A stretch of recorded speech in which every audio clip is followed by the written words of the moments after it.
ወደ ዶሮ እርባታ ስራ ላይ ለመሰማራት ፈልጋችሁ በምን ያክል ዶሮዎች ብነሳ አዋጭ ይሆናል፣ ውጤታማ ሆናለሁ፣ እንዲሁም ደግሞ ጊዜው የሚጠይቀውም የዶሮዎች ብዛት አለ። በነገራችን ላይ አሁን ላይ በፊት ካለው የዶሮ አረባብ አሁን ለየት እያለ የመጣው ምንድነው የዶሮዎችን መጠን መጨመር ላይ ትኩረት ያደረገ ነው። ስለዚህ የዶሮዎችን መጠን መቀነስና የዶሮዎችን መጠን መጨመር የሚለውን እንመለከታለን። ያ ማለት ግን 1000 ዶሮዎች በታችና ከ1000 ዶሮዎች በላይ ብዬ ጠቅስላችኋለሁ። ታዲያ ከ1000 ዶሮና ከ1000 ዶሮ በታች ያ ማለት ከ1000 ዶሮ በታች ብታስገቡ መኖ መጨመር ሲኖር የመኖ የማምረት ጉዳዮች ውስጥ መግባት ብትፈልጉ የእንቁላል ዋጋ ቢቀንስ ፈላጊ ብታጡ እንዲሁም ደግሞ የዋጋ ፍላክቹዌት ማድረግ ቢኖር እነዚያን ነገሮች ቢኖሩ ማን ተጎጂ ይሆናል ማን ተጠቃሚ ይሆናል የሚለውን ነው የምነግራችሁ። ታዲያ ዛሬ አብራችሁን ከቆያችሁ በትክክለኝነት ጀማሪ ዶሮ አርቢ ምንም አይነት የዶሮ እርባታ ሂንቱ የሌለው ምንም ሐሳቡ የሌለው ምንም ዕውቀቱ የሌለው ከዶሮዎች ጋር ከእንስሳት ጋር አጠቃላይ ግንኙነት ያልነበረው ሰው ዶሮ እርባታን ቢጀምር በየትኛው ቁጥር ቢጀምር አዋጭ ነው የሚለው ነግራችኋለሁ። ታዲያ ከሁለት አንጻር ነው የምንመለከተው። አንደኛ ከትርፋማነት ወይም ደግሞ ከውጤታማነት አንጻር፣ ሁለተኛ ደግሞ ከሪስኩም። ታዲያ ዝም ብላችሁ ገንዘባችሁን ኢንቨስት አታደርጉም አይደል? ነገ በወድቅስ ብሎ የሚያስብ ዶሮ አርቢ ብዙ ነው ያለው። ነገ መነሻ ካፒታሌን እንኳን ሪተርን ኢንቨስትመንቱን እንኳን ባይመጣልኝስ ብሎ ያስባል። እና ከዚህም አንጻር ነው የምነግራችሁ፣ አንድ ውጤታማ ከመሆን አንጻር፣ ሁለተኛ ነገር ደግሞ ከሪስኩም አንጻር እንመለከታለን። ይሄን ያክል ዶሮ ባስገባ ይሄን ያክል ብከስርስ፣ ዶሮዎች ቢሞቱብኝስ፣ እኔ ጀማሪ ነኝ፣ ዶሮ ከዚህ በፊት አርብቻ አላቅም፣ እንዴት እንደሚሰራ አላቅም፣ አጋዥ የለኝም፣ የሚያሳየኝ ሰው የለኝም ብሎ የሚያስብ ዶሮ አርቢ እንኳን ምን ያክል ዶሮዎች ማስገባት እንዳለበት ዛሬ ነግራችኋለሁኝ። አብራችሁን ከቆያችሁ ጥሩና ትኩስ የሚባሉ ወቅታዊ መረጃዎችን ታገኛላችሁ። በእርግጥ እናንተ ላይክ፣ ሼር፣ ኮመንት ላይ ብቻ ትንሽ ደከም ብላችኋል እንጂ ላይክ እና ሰብስክራይብ በማድረግ አትታሙም። እጅግ በጣም አመሰግናለሁ። እናንተን የሚመጥን በእናንተ ደረጃ ልክ ስላከበራችሁኝ ጥሩ መረጃዎችን ወደ እናንተ ማድረስላችሁ ነው የሚሆነው። ዘርፉ ላይ አለው ከ4 በላይ ዘርፎች ላይ እገኛለሁኝ፣ ከብቶችን ጨምሮ ማለት ነው። ስለዚህ ስለነሱ ስላለፍኩባቸው ጉዳዮች ወደ እናንተ ማድረስ ነው የሚሆነው። ጀማሪ ከሆናችሁ ጥሩ ኢንፎርሜሽን ቤታችሁ ቁጭ ብላችሁ ብቻ ገንዘባችሁን ሳታወጡ ምን ማድረግ እንደሚጠበቅባችሁ በዚህ ቻናል ትማራላችሁ። ሁላችሁም ሰብስክራይብ ማድረጋችሁን እንዳትረሱ። ላይክ፣ ኮመንት ላይ ደከም ብላችሁብኛል፣ ሐሳብ አስተያየቶቻችሁ ጻፉልኝ። እስቲ በዚህ ኮመንት ስር የሚጻፉ ሁሉንም ኮመንቶች እመልሳለሁኝ። ከዚህ በተጨማሪ ደግሞ በምን ያክል ዶሮዎች መጀመር እንደምትፈልጉና ወጪውንም ገቢውንም እመሰራላችሁ ነው የሚሆነው። ብዙ ሐሳብ ለምሳሌ 200 ዶሮ ብዙ ሰው ያለ ከሆነ ወይም ደግሞ ብዙ ላይክ ያገኘ ከሆነ በ200 ዶሮ በ50 በ20 በ2000 በ10000 በ7000 በ4000 በፈለጋችሁ ቁጥር ሰራላችኋለሁ። ወቅቱ ትንሽ የመጨመር ነገሮች እየታዩበት በዶሮ እርባታ ላይ በተለይ በዶሮዎችና በመኖዎች ጭማሪዎች እየታዩ ነው ያሉትና በፊት በሰራውላችሁ ፋይናንሻል ቢዝነስ ፕላን ወደ ቢዝነሱ መግባት የለባችሁም በፍጹም። እንደውም እንደማሳሰቢያም እንዲሆንልኝ እፈልጋለሁኝ። ትኩረት ማድረግ አለባችሁ። ጊዜው እንደምታውቁት ነው። እናንተም ባላችሁበት ምንበላው ምንጠጣው አጠቃላይ እንቅስቃሴያችን በጭማሪ ውስጥ ነው ያለውና እዚህ ዶሮ እርባታ ላይም ጭማሪ አለው። በእርግጥ እንቁላል 19 ብር ከ50 ኦልሞስት አንዳንድ ቦታ ላይ 20 ብር እየተሸጠ የሚገኝበት ሁኔታ አለና እንቁላል ከፍተኛ ጭማሪ አለ። በተመሳሳይ መልኩ መኖም ጨምረዋል፣ ዶሮዎችም ጨምረዋል። ይሄንን ከግምት ውስጥ እንድታስገቡልኝ ፈልጋለሁኝ። ታዲያ ኮመንት አድርጉልኝ። ሁላችሁም የምትፈልጉትን የዶሮዎች ብዛት፣ የእናንተ ሐሳብ፣ የእናንተ የዶሮዎች ብዛት ላይ ሁሉም ከተስማማ የሚቀጥለው ቪዲዮዬ በአይነቱ ልዩ የሆነ እስካሁን ሰምታችሁ የማታውቁትን የፋይናንሻል ቢዝነስ ፕላን ወጪውንም ገቢውንም መሰራላችሁ ነው የሚሆነው። ቀጥታ ወደ መጣሁበት ጉዳይ ልመለስላችሁ።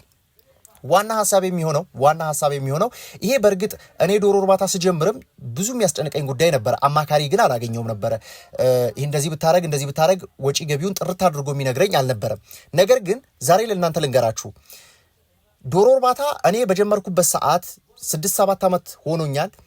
በጀመርኩበት ሰዓት 500 ዶሮ በጣም ከፍተኛ የሚባልና ሪስክ ያለው ነው። በጣም አለ የሚባል ዶሮ እርባታ ነበረ።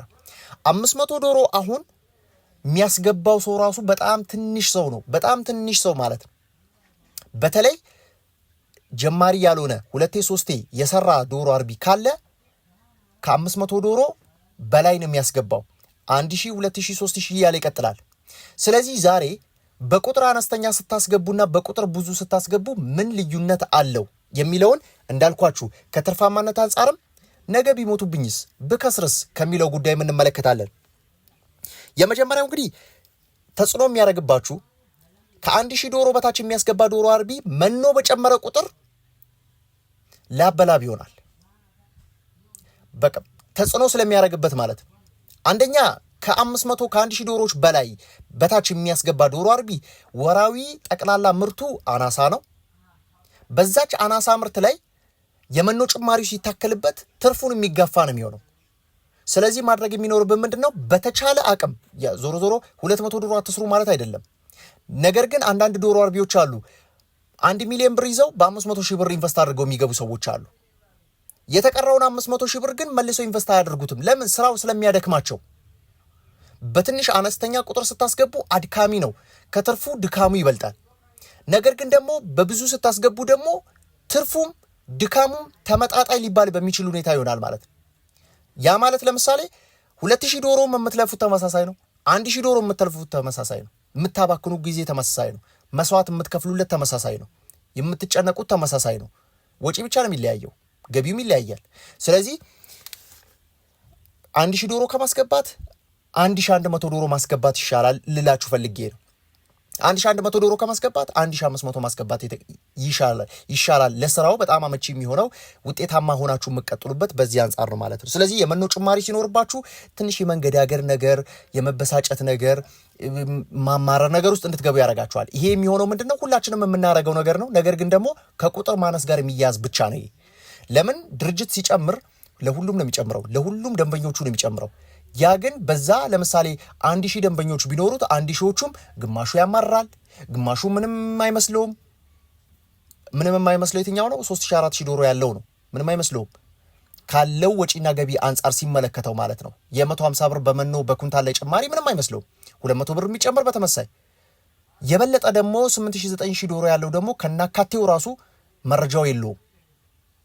ስለዚህ ከዚህ አንጻር በተወሰነ መልኩ በብዛት የሚሰሩ ዶሮ አርቢዎች ከተለያዩ ጉዳዮች ነፃ ያደርጋቸዋል ማለት ነው።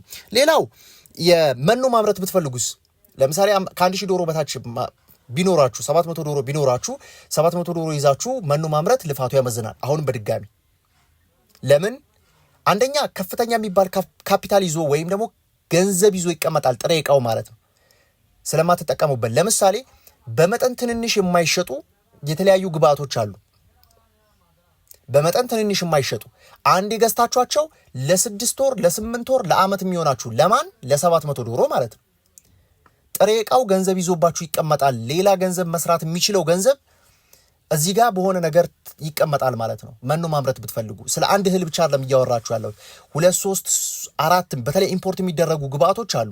እነዚህ ግብአቶች አንዴ በገዟቸው 25 ኪሎ ነው መገዟቸው፣ ውጤታማ ያደርጋችሁ። ገንዘብ ይዞ ይቀመጣል። ያ ማለት በዛ ገንዘብ ዶሮ ጨምሬ ባስገባ ብላችሁ ብታረጉት ዶሮዎቻችሁ ያድጋሉ፣ እንቁላል መጣል ይጀምራሉ፣ ኢንካም ጀነሬት ማድረግ ይጀምራሉ ማለት ነው። ስለዚህ ከዚህ ጋር ተያይዞ ከግምት ውስጥ መግባት አለበት። መኖ ለማምረት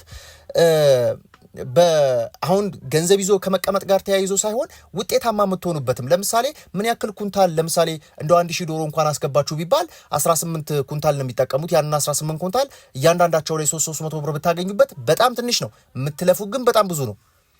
በማምረት ሂደቱ ውስጥ በግብአቶቹን በመሰብሰብ ሂደቱ ውስጥ ልፋታችሁ ብዙ ነው፣ ድካሙ ብዙ ነው።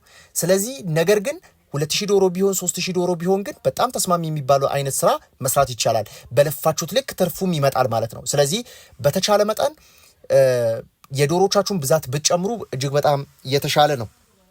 ሌላው እንቁላል ቢቀንስ፣ እኔ በነገራችን ላይ እንቁላል ሲቀንስ ትንንሽ እንቁላል ምርት ያላቸው ናቸው ብዙውን ምሬት ውስጥ የሚገቡት፣ ብዙ መበሳጨት ውስጥ የሚገቡት፣ ብዙ ተስፋ መቁረጥ ውስጥ የሚገቡት፣ ስራውን ለቀውም የሚወጡት እነሱ ናቸው። 3000 ዶሮ የያዘ ሰው ሲለቅ አይታይም። 4000 የያዘ ሲለቅ አይታይም። 2000 ዶሮ የያዘ ሲለቅ አይታይም። 1000 በተመሳሳይ 200 300 400 500 ስትይዙ ግን ጫናው እናንተ ላይ የሚበረታ ነው የሚሆነው። 50 ሳንቲም ሲቀንስ 1 ብር ሲቀንስ ፈላጊ ሲያጣማ በቃ በጣም አስቸጋሪ ነው የሚሆነው። ዶሮች የራሳቸውን እንኳን የመኖ ፍጆታ እንኳን መሸፈን እስኪያቅታችሁ ድረስ ባለው ማለት ነው። ስለዚህ የእንቁላል መቀነስም ጫናው የሚበረታው ማን ላይ ነው? በቁጥር አናሳ ያዙት ላይ ነው። በቁጥር በዛ ያለ ካለ ከብዛት ስለሚገኝ ማለት ነው። ሌላው ብዙ የሚታይ ባይሆንም ብዙ በተደጋጋሚ የሚከሰት ባይሆንም የቤት ኪራይ ጭማሪም ተጽዕኖ ያደርግባቸዋል። ብዙ ጊዜ በመጠን ለምሳሌ በተለይ ከ1000 ጀምሮ ከ1000 በታች ብትመለከቱት ያለ አቅማቸው ነው ዶሮ አርቢዎች ቤት ሲከራዩ የሚታየው። ለምን? በእነሱ ልክ የማግኘት እድላችሁ ጠባብ ስለሆነ በተለይ ለምሳሌ 700 ዶሮ ሊኖራችሁ ይችላል።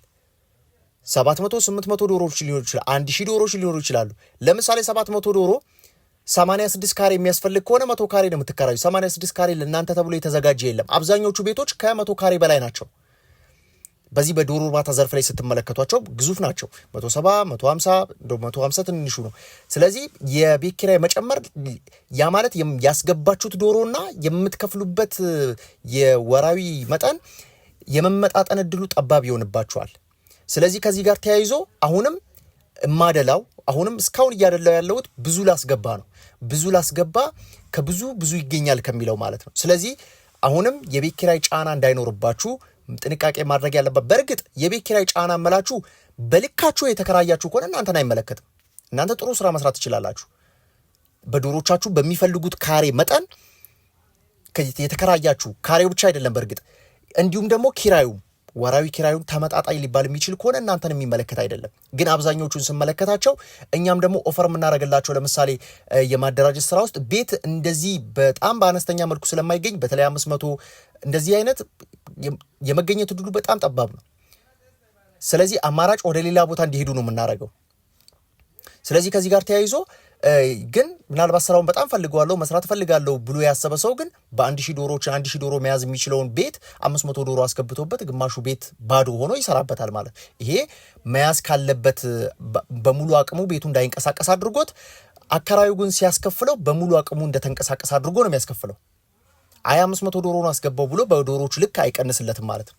ይሄ የሚታወቅ ነገር ነው። ስለዚህ የቤት ኪራይ ጫናም ጉዳት ያደርስባቸዋል። ሌላው ከዚህ ከፕሮዳክቲቪቲ መቀነስ ጋር ተያይዞ ነው ዶሮቻችሁ የሄንዴ ፕሮዳክሽን የምንለው የቀን የእንቁላል ምርት ላይ ተጽዕኖ የሚያደርግባችሁ። ለምሳሌ ዶሮቻችሁ የፕሮዳክሽን መጠን በየቀኑ ፍላክቹዌት ያደርጋል። ከ1 እስከ 5% ባለው ፍላክቹዌት ያደርጋል። ጤናማ ኖርማል ልንለው የምንችለው የፕሮዳክሽን ሬት ነው። ይሄ የመጨመር የመቀነስ ነገሮች ማለት ነው። በጣም ጤናማ አይደሉም የምንላቸው አሉ። ከ5 በላይ የሚሆን ከሆነ ጤናማ አይደለም፣ የሆነ ችግር ተፈጥሯል ማለት ነው።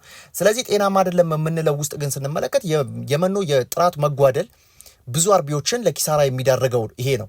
ስለዚህ ሁሉም ጋር ይሄ 10,000 ዶሮ ያለው 100 ዶሮ ያለው ጋር እኩል የጥራት ደረጃ ነው የሚደርሰው። ከወረደም ወረደ፣ ከጨመረም ጨመረ። ስለዚህ ሁለቱ ግን የሚጎዱበት መጠን የተለያየ ነው።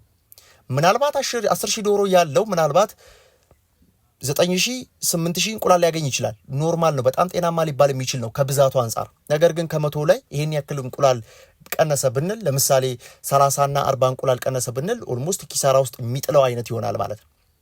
ስለዚህ በትንሹ እንኳን የመኖች የጥራት ደረጃ መጓደልን ብንመለከት ዋጋ የሚያስከፍል ነው የሚሆነው። ስለዚህ ከዚህ ጋር ተያይዞ በተወሰነ መልኩ ጥንቃቄ ማድረግ የሚኖርብን ጉዳዮች ምንድናቸው?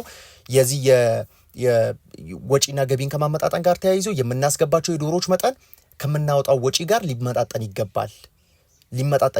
ያ ማለት ሊመጣጠን ስንል እኩል ሊሆን ይገባል ሳይሆን ያ ማለት ተመጣጣኝ ሊባል የሚችል ወጪ አውጥታችሁ ትርፋችሁን በተመሳሳይ አስጠብቆ ሊቀጥል የሚችል ማለት ነው። ስለዚህ እነዚህ 5 ጉዳዮች የመኖ ዋጋ መጨመር ሲኖር፣ የመኖ ለማምረት ብትፈልጉ የእንቁላል ዋጋ ቢቀንስባችሁ፣ የቤት ኪራይ ቢጨምርባችሁና የመኖ ጥራት መጓደል ቢኖርባችሁ ከ1000 ዶሮዎች በታች የያዘ ዶሮ አርቢ ካለ ይመታል ወይ ተጠቂ ይሆናል፣ ተጽዕኖ ያድርበታል፣ ስራውን ሊያንገዳግደው የሚችልበት ሁኔታ አለ። ከ1000 ዶሮዎች በላይ የምትይዙ ከሆነ ግን ከነዚህ ነገሮች ሙሉ በሙሉ ወደ መንጻቱ ሁሉም አይነኳችሁ ማለት አይደለም። ነገር ግን እንደው ተጽዕኖአቸውን ቢያሳድሩባችሁም ልክ ከ1000 ዶሮዎች በታች እንዳለው አያደርግባችሁ ማለት ነው። ዛሬ ይዤላችሁ የመጣሁት ሐሳብ ይህንን ይመስላል። ስለተከታተላችሁ እኔ ብላችሁ ስለሰማችሁ እጅጉን ክበሩልኝ። እጅግ አመሰግናለሁኝ። እናንተን የሚመጥን ጥሩ መረጃ ወደ እናንተ እስካደርስላችሁ ድረስ ሰላም።